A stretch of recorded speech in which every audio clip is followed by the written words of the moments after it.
Okay. ప్రభు నామమున చేరవచ్చిన పెద్దలందరికీ నా హృదయపూర్వక వందనములు, దేవునికి స్తోత్రములు. చిన్న ప్రార్థన చేసుకొని వాక్యమును స్టార్ట్ చేస్తాం. బహుమికిలిగా ప్రేమించినటువంటి మా ప్రియ పరలోకపు తండ్రి, మీ యొక్క ఘనమైన నామమునకై ప్రభా మీకు స్తోత్రాలు చెల్లించుకుంటున్నాం. శ్రేష్టమైనటువంటి ఈ దినాన్ని మా జీవితాలపై మీరు దయాకరటంగా ఉంచినందుకే మీకు స్తోత్రాలయ్యా. మరి ప్రభా మీ యొక్క వాక్యము చెప్పనైనా నన్ను మీ శిలువ చెందన మరుగుపరచండి. జ్ఞానహీనురాల్ని, బుద్ధిహీనురాల్ని ప్రభా తండ్రి నాయన మీ జ్ఞానం చేత నన్ను నింపమని ప్రార్థిస్తున్నాను. వైఫైలోను, రికార్డింగ్ లోను, నెట్వర్క్ లోను ఎలాంటి ఇబ్బందులు కలగకుండా మీ యొక్క కృపా సహాయాన్ని దయచేసి మీ యొక్క శిలువ చెందన నన్ను మరుగుపరిచి మీరే నోటికి బూరగా ఉండి మీరు మాట్లాడించి మీరు మహిమ పొందుమని యేసు నామమున ప్రార్థించి స్తుతించి అడిగి వేడుకుంటున్నాం మా తండ్రి. ఆమేన్. ప్రభునందు ప్రియమైనటువంటి వారల్లారా, దేవుడు ఈ దినమున మనకు దయచేసినటువంటి దైవ ధ్యానము కొరకై దేవునికి స్తోత్రములు. తామే నీతిమంతులమని తమ్ము నమ్ముకొని ఇతరులను తునీకరించు కొందరితో ఆయన ఈ ఉపమానము చెప్పెను. లూకాస్ వార్త 18వ అధ్యాయము 9-10 వచనములలో ఈ లేఖన భాగం ఉంటున్నది. తునీకరించు వారు ఎవరు అంటే, ఇక్కడ ప్రార్థన చేయుటకై ఇద్దరు మనుషులు దేవాలయమునకు వెళ్ళిరి. వారిలో ఒక ఆయనేమో పరిసయుడు, ఒకరు రెండవదను సుంకరి. అయితే పరిశుద్ధ గ్రంథములో పరిసయుని గురించి ముందుగా ప్రస్తావించబడినది. ఈ పరిచయుడు చేసిన ప్రార్థన కాని ప్రార్థన. నీ దేవుడైన యెహోవా నామమును వ్యర్థముగా ఉచ్చరించుట. ఈ మాట ప్రభువారు చెప్పినటువంటి 3వ ఆజ్ఞను ధిక్కరించినట్లుగా, తిరస్కరించినట్లుగా, ఆ మాటను మీరినట్లుగా మనము చూస్తున్నాం. ఈ మాటను ఈయన పరిచయుడు వ్యర్థముగా ఉచ్చరిస్తూ ఉన్నాడు. ఈయన మనుషులకు కనబడాలని చేసే వ్యర్థ ప్రార్థన, వేషధారణతో కూడినటువంటి ప్రార్థన, దేవుడు వినాలని, ప్రతిఫలము నాకు దయచేయాలని తగ్గించుకొని చేసినటువంటి ప్రార్థనగా ఈ యొక్క పరిచయని ప్రార్థనలో లేదు. ముఖ్యంగా తన్ను తాను హెచ్చించుకునే ప్రార్థనను చేస్తూ ఉన్నాడు. నేనే నీతిమంతుడను, నాకన్నా ఎవరు కూడా నీతిమంతుడు లేరు అన్నట్లుగా ఈ పరిచయుడు ప్రార్థన చేస్తూ ఉన్నాడు.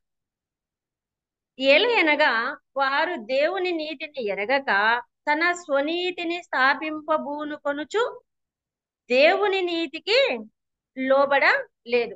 ఈయన దేవుని నీతికి ఏమాత్రము కూడా లోబడడం లేదు. రోమీలకు రాసిన పత్రిక 10వ అధ్యాయము 3వ వచనంలో మనము ఈ లేఖన భాగమును గమనించవచ్చు. లూకాసు వార్త 10వ అధ్యాయము 14వ వచనంలోను, మత్తయి సువార్త 23వ అధ్యాయము 12వ వచనంలోను తన్ను తాను హెచ్చించుకొనువాడు తగ్గింపబడుననియు, తన్ను తాను తగ్గించుకొనువాడు హెచ్చింపబడుననియు ప్రభువు చెప్పిన దేవుని వాక్యమును లక్ష్య పెట్టలేదు. యేసు ప్రభు వారు ఈ వాక్యమును తెలియజెప్పారు. అయితే పరిచయుడు ఈ వాక్యమును ఏమాత్రము కూడా లక్ష్య పెట్టలేదు. అంత మాత్రమే కాకుండా సుంకరిని నిందిస్తూ ఉన్నాడు, సుంకరిని హీనునిగా చూస్తున్నాడు. అంతేకాకుండా ఈ సుంకరుని దేవునికి హీనంగా చూపిస్తూ ఉన్నాడు. కాబట్టి తీర్పు తీర్చు మనుషుడా, నీవు ఎవడవైనా సరే నిరర్థుడవై ఉన్నావు. తీర్పు తీర్చు నీవును అట్టి కార్యములనే చేయుచున్నావు కావా? అట్టి కార్యములు చేయు వారికి తీర్పు తీర్చు వాటినే చేయుచున్నావు. మనుషుడా, నీవు దేవుని తీర్పు తప్పించుకొందువని అనుకొందువా? రోమీలకు రాసిన పత్రిక 2వ అధ్యాయము 1, 2, 3 వచనాలు అను ఈ వాక్యములను పరిచయుడు మరిచిన వాడుగా మనము చూస్తూ ఉన్నాం. తీర్పు ఇతరులకు తీరుస్తూ ఉన్నాడు, కానీ తనకు తీర్పు ఉందని పరిచయుడు గమనించలేకపోతూ ఉన్నాడు. అయితే ఇతని ప్రార్థనలో పరిచర్యని ప్రార్థన దృక్పథమును మనము గమనించినట్లయితే, ప్రార్థించుటకు పరిచయుడు పరిశుద్ధ దేవాలయమునకు వచ్చెను. ప్రార్థించడానికి పరిచయుడు పరిశుద్ధ దేవాలయానికి వచ్చాడు. కానీ అపరిశుద్ధముగా ప్రార్థన కాని దానిని ఈయన పలుకుతున్నాడు. ఏమని పలుకుతున్నాడంటే, ఇతరులకు తీర్పు తీరుస్తూ ఉన్నాడు. వారు దొంగలు, అన్యాయస్తులు, వ్యభిచారులు, వారి వంటిని నేను కాదు.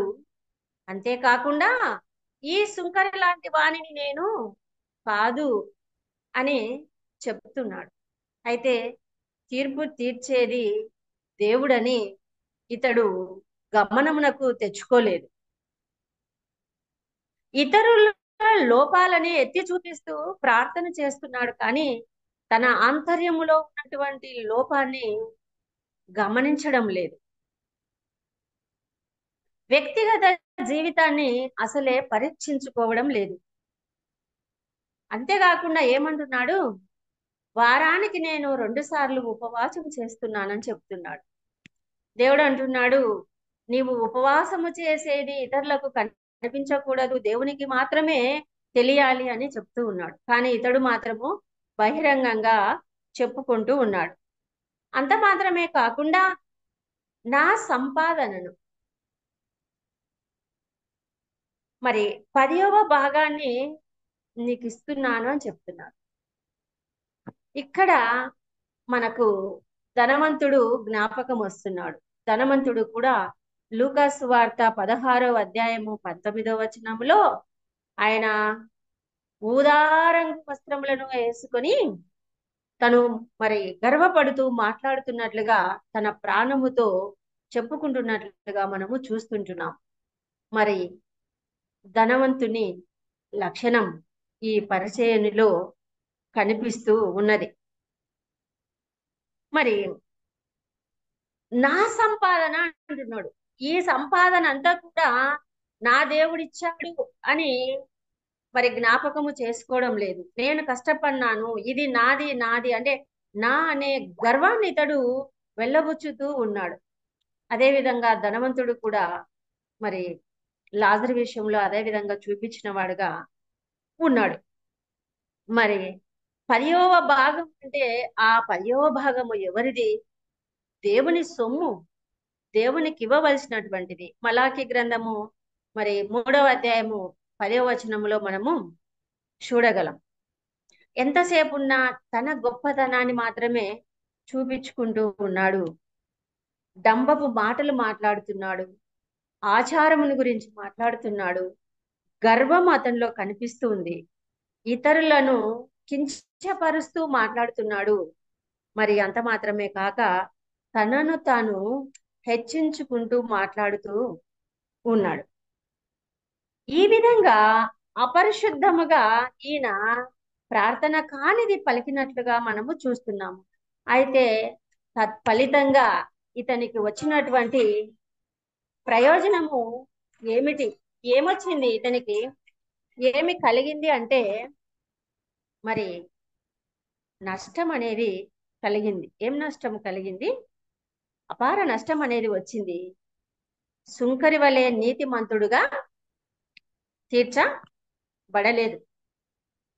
అయితే ఇది ప్రభువు ఆలకించి ప్రతిఫలము దయచేసే ప్రార్థన కాదు అని చెప్పేసి పరిసరేనికి చెప్పినట్లుగా మనము చూస్తున్నాం. అంత మాత్రమే కాకుండా సుంకరి అయితే, దేవా, మరి సుంకరి ప్రార్థనలో ఉన్నటువంటి దృక్పథాన్ని మనము గమనించినట్లయితే, సుంకరి అయితే, దేవా, పాపినైన నన్ను కరుణించుమని పలికాను. సుంకరి ఏం చెప్తున్నాడు? నేను పాపిని ప్రభువా, నన్ను కనికరించు అంటున్నాడు. ఏమైనా ఎందుకినా పాపి అంటే, సుంకరులు యూదులే. వీరు రోమా ప్రభుత్వం కింద పన్నులు వసూలు చేసేవారు. ఈ పన్నును మరి కొంత దాచుకొని కొంత ప్రభుత్వానికి చెల్లించేవారు. ఈ విషయంలో వీరు పాపం చేసినట్లుగా మనము చూస్తున్నాం. కనుకనే ఈయన ఏమంటున్నాడంటే, రొమ్ము కొట్టుకొనుచు మరి ఆకాశం తట్టునకు కన్నులెత్తుచుటకు కూడా ధైర్యము చాలక దూరంగా నిలుచున్నాడు. ఈ పరిచయుడైతే దేవాలయంలోనికి ప్రవేశించాడు. ఈ సుంకరి అయితే దూరంగా నిలుచుండి మరి ఆయన, నేను పాపిని ప్రభువా, నన్ను కనికరించుము అని చెప్తున్నాడు. సుంకరి ప్రార్థన చక్కటి ప్రార్థన, సరి అయిన ప్రార్థన, సాటి అయిన ప్రార్థన. ఈ ప్రార్థనలో నీతి ఉంది, యథార్థత ఉంది, భక్తి అనేది ఉంది సుంకరి ప్రార్థన. ఈ లోకంలో ప్రతి వ్యక్తి కూడా నేర్చుకోవాల్సినటువంటి ప్రార్థన ఉన్నది. మరి ప్రతి వ్యక్తి విశ్వాసముతో చేయవలసినటువంటి ప్రార్థన ఇదే ప్రార్థననే దేవుడు ఆలకించే ప్రార్థన. ఈ ప్రార్థన విధేయతతో కూడిన ప్రార్థన. ఎంత విధేయత అండి! మరి ఎంత తగ్గించుకున్నాడు! మరి పరిచర్యునికి సుంకరిని గురించి ఆలోచన చేస్తే, సుంకరి ప్రార్థించే దృక్పథము వేరుగా ఉన్నది, మరి పరిచర్యుని దృక్పథము వేరుగా ఉన్నది. ఈయన మరి విధేయతతో కూడిన ప్రార్థన, విరిగి నలిగిన హృదయముతో చేసిన ప్రార్థన. అంటే ఈయన ప్రార్థన ఎట్లుందంటే, యథార్థవంతులను ఆకట్టుకునే విధంగా ఉంది. యథార్థవంతులను మరింత ప్రభు దగ్గరికి నడిపించేదిగా ఉన్నది ఈ ప్రార్థన. ఈ ప్రార్థన పరిశుద్ధమైనది. మరి పరిశుద్ధ గ్రంథము మానవుని పాపి అని పేర్కొని ఉన్నది. ఈ పరిశుద్ధ గ్రంథము మానవుని పాపి అని పేర్కొనింది, పాపి అని వివరించింది, పాపి అని నిరూపించింది. అయితే అర్థశాస్త్రం అయితే మానవుని కోరికల పుట్టయని, సామాజిక శాస్త్రం అయితే మానవుణ్ణి సంఘజీవిగా పేర్కొనింది. మరి వీటిలో ప్రత్యేకత ఏంది? మరి వేరు వేరు వ్యత్యాసాలు మనము ఈ మూడిట్లో మనం చూస్తున్నాం. ఈ పరిశుద్ధ గ్రంథములో ఒకటి మాత్రమే, మానవుడు పాపి, మానవుని జీవితము పుట్టకతోనే పాపం వలన జన్మించినటువంటి వాడు అని మన పరిశుద్ధ గ్రంథంలో మరి నిరూపించగలిగిన.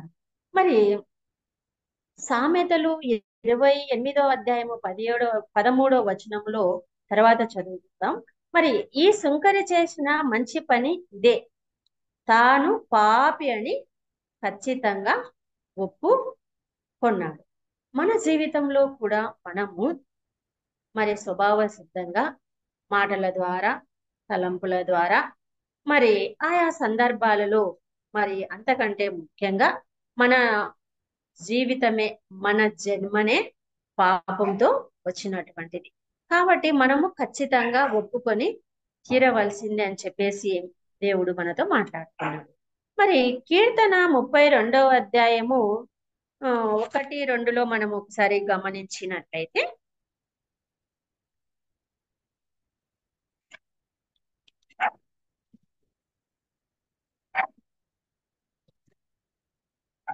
తన అతిక్రమములకు పరిహారము నొందినవాడు, తన పాపములకు ప్రాయశ్చిత్తం నొందినవాడు ధన్యుడు. ధన్యుడు. కాబట్టి ఇక్కడ మరి ఈ వచనములను మనం గమనించినట్లయితే, సుంకరి ఆత్మలో కపటము లేకుండా ప్రార్థించినాడు కనుక దేవుని చేత నీతిగా తీర్చబడెను. రోమీయులకు రాసిన పత్రిక 3వ అధ్యాయము 22వ వచనములో రోమీయులకు రాసిన పత్రిక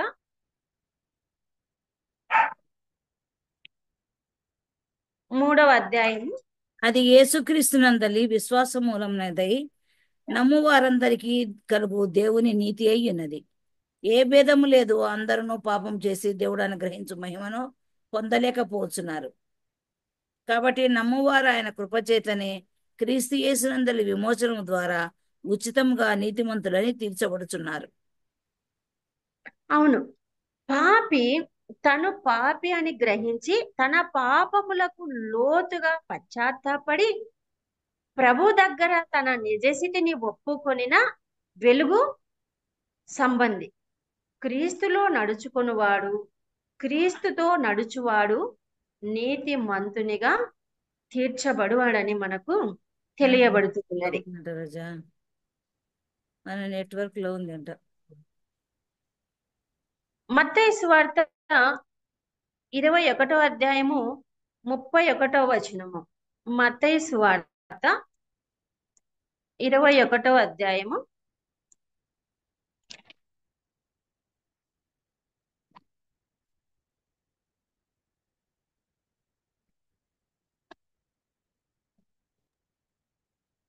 31వ వచనంలో, అందుకు వారు మొదటివాడే అనిది, యేసు సుంకరులను వేశ్యులను మీకంటే ముందుగా దేవుని రాజ్యంలో ప్రవేశించుదురని మీతో నిశ్చయంగా చెప్పుచున్నాను. అవును, ఈ వాక్య భాగము సుంకరి పట్ల ఖచ్చితంగా నెరవేరినట్లుగా మనము చూస్తూ ఉన్నాము. యోబు గ్రంథము 40వ అధ్యాయము 4వ వచనము.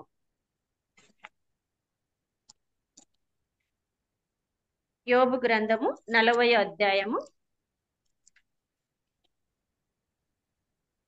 4వ వచనంలో, చిత్తగించుము, నేను నీచుడను, నేను నీకు ఏమని ప్రత్యుత్తరం ఇచ్చేదను, నా నోటి మీద నా చేతిని ఉంచుకొందును.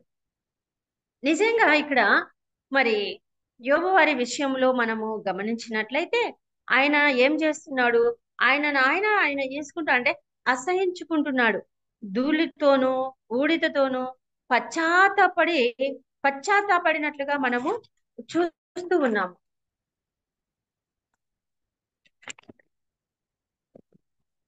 కాబట్టి ఈ విధంగా యోబులాగా నేను ధూళితోనూ దుమ్ముతోనూ సమానమైనటువంటి వాడని కానని ఏ విధంగా అయితే ప్రార్థించాడో, మన జీవితాలలో కూడా మనము అలాంటి దైనందిన జీవిత ప్రార్థనను మనము కలిగి ఉండాలని చెప్పేసి దేవుడు మనతో మాట్లాడుతూ ఉన్నాడు.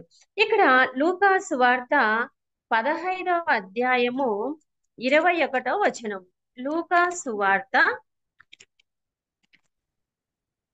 15వ అధ్యాయము 21వ వచనములో, అప్పుడు ఆ కుమారుడు అతనితో, తండ్రి, నేను పరలోకమునకు విరోధముగాను నీ ఎదుటను పాపము చేసి తిని, ఇక మీదట నీ కుమారుడనని అనిపించుకొనుటకు యోగ్యుడను కాను అనెను.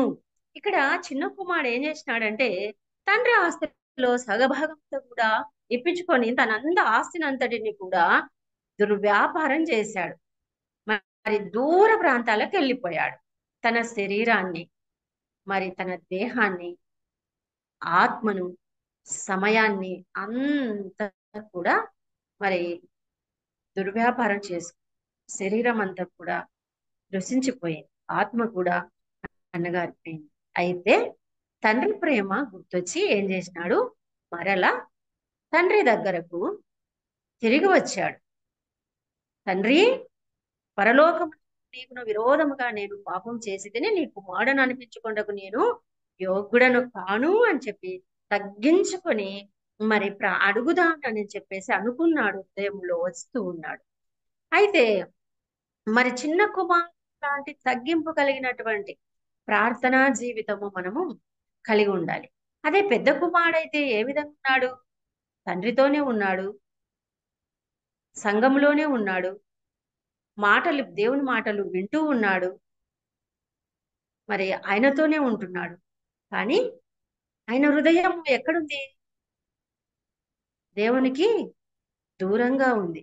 మరి పరిచయునిది కూడా ఆ విధంగానే ఉంది, పెద్ద కుమారు లాగానే ఉన్నది. అయితే ఇక్కడ చిన్న కుమారుడు దేవునికి దగ్గరైనట్లుగా చూస్తూ దూరంగా వెళ్ళిపోయాడు, కానీ తప్పిపోయి తిరిగి వచ్చాడు చిన్న కుమారుడు. మరి పెద్ద కుమారుడైతే మరి పరిచయునిలాగా ప్రార్థిస్తున్నాను, తనను తాను హెచ్చించుకున్నాడు. నేను 2 సార్లు ప్రార్థన చేస్తాను వారం నాకు అన్నాడు. మరి 10వ భాగం ఇస్తున్నానని చెప్పాడు. అదే విధంగా ఇక్కడ పెద్ద కుమారుడు కూడా నీతో ఉన్నానే, నువ్వు చెప్పినట్లు మాట విన్నానే, నీ దగ్గరే ఉన్నాను కదా, మరి కానీ నువ్వు ఎందుకు నువ్వు మరి స్తుతి కుడికలు నువ్వు చేయలేకపోతివి అని చెప్పేసి మరి తండ్రిని ప్రశ్నించిన వాడుగా ఉన్నాడు. అయితే ఇతని హృదయము ఎక్కడ ఉంది? పెద్ద కుమారుని హృదయము ఉన్నాడు, కానీ ఆయన హృదయం మాత్రము, పెద్ద కుమారుని హృదయము పరిచయునిలాగా తండ్రికి దేవునికి దూరంగా ఉంది. మరి దగ్గర ఉండి తండ్రికి దూరం అయిపోయిన వాడు పెద్ద కుమారుడు. చిన్న కుమారుడేమో తప్పిపోయి దూరదేశం వెళ్ళి తండ్రికి దగ్గరైన వాడుగా ఉన్నాడు చిన్న కుమారుడు మరి సుంకరికి సాదృశ్యంగా ఉన్నాడు, పెద్ద కుమారుడు పరిచయునికి సాదృశ్యంగా ఉన్నట్లుగా మనము చూస్తూ ఉన్నాం. మరి అదే విధంగా లూకాసు వార్త 23వ అధ్యాయము 40 నుండి 43 వచనాలు.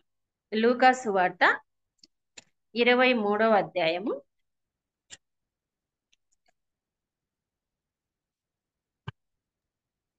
అయితే రెండవ వాడు వానిని గద్దించి, నీవు అదే శిక్షా విధిలో ఉన్నావు కనుక దేవునికి భయపడవా?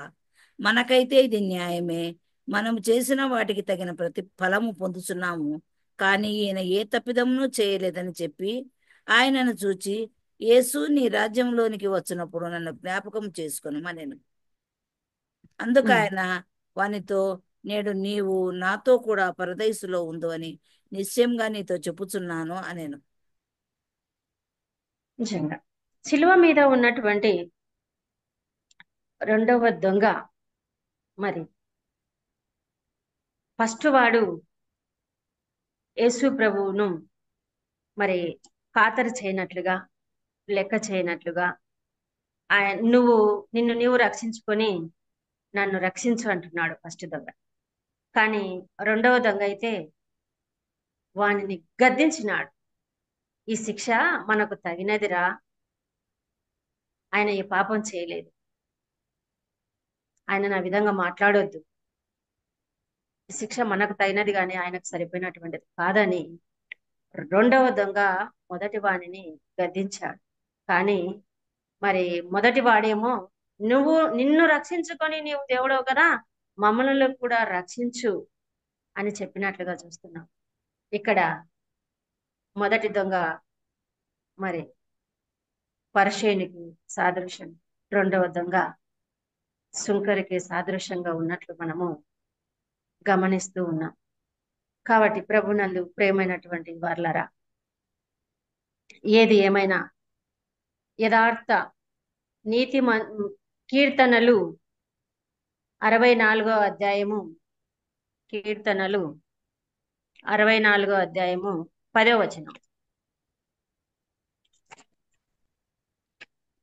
నీతిమంతులు యెహోవాను బట్టి సంతోషించుచు ఆయన శరణు జొచ్చెదరు, యథార్థ హృదయులందరూ అతిశయిల్లుదురు. అదే నిజంగా నీతిమంతులందరూ కూడా యెహోవాను బట్టి సంతోషిస్తారు, ఆయన శరణు దగ్గరికి వచ్చేవారుగా ఉన్నారు. యథార్థ హృదయులందరూ కూడా ప్రభు నామాన్ని బట్టి అతిశయిల్లుతారు. మనము చెప్పుకున్నట్లుగా యథార్థవంతులలో ఉదాహరణకు కొన్ని ఎగ్జాంపుల్స్ మనం గమనిస్తే, మరి యోబు కుష్ఠరోగి కూడా ప్రభువా నీకు ఇష్టమైతే నన్ను శుద్ధినిగా చేయమని చెప్తాడు. మరి అంత మాత్రమే కాకుండా చిన్న కుమారుడు, శిలువ మీద ఉన్న రెండవ దొంగ, మరి సుంకరి, వీళ్ళందరూ కూడా మరి యథార్థ హృదయముతో ప్రభువును మరి సేవించిన వారుగా, వారి యొక్క నిజస్థితిని ఒప్పుకున్నటువంటి వారుగా, మమ్మలను క్షమించుమని అడిగినట్లుగా మనము చూస్తూ ఉంటున్నాం. నిజంగా మన జీవిత యాత్రలో కూడా, మన జీవితంలో కూడా మనము కూడా మనుషులము కాబట్టి, మరి ఏ విషయంలోనైనా కూడా మనము ఆయా సందర్భాలలో మాట ద్వారానో తలంపు ద్వారానో మరి తప్పిపోయే వారంగా ఉన్నాం. మనము మరి వీళ్ళలాగా, మరి సుంకరిలాగా, యోబులాగా, కుష్ఠరోగిలాగా, చిన్న కుమారునిలాగా తప్పు చేశాం ప్రభువా క్షమించు అంటే ఆయన క్షమించడానికి మరి సిద్ధ మనసు కలిగిన వాడుగా ఉంటున్నాడు. కాబట్టి ఆయన పాపుల మొర ఆలకించే పరిశుద్ధమైనటువంటి దేవుడు. పరిశుద్ధ గ్రంథంలో కూడా మరి ఆత్మల క్షేమాభివృద్ధి కొరకు ఆయన మరి సుంకరిని గురించి చక్కటి సందేశాన్ని మనకు మరి రాయించి ఇచ్చినాడు. అందును బట్టి దేవునికి స్తోత్రములు. చిన్న ప్రార్థన చేసుకుందాం.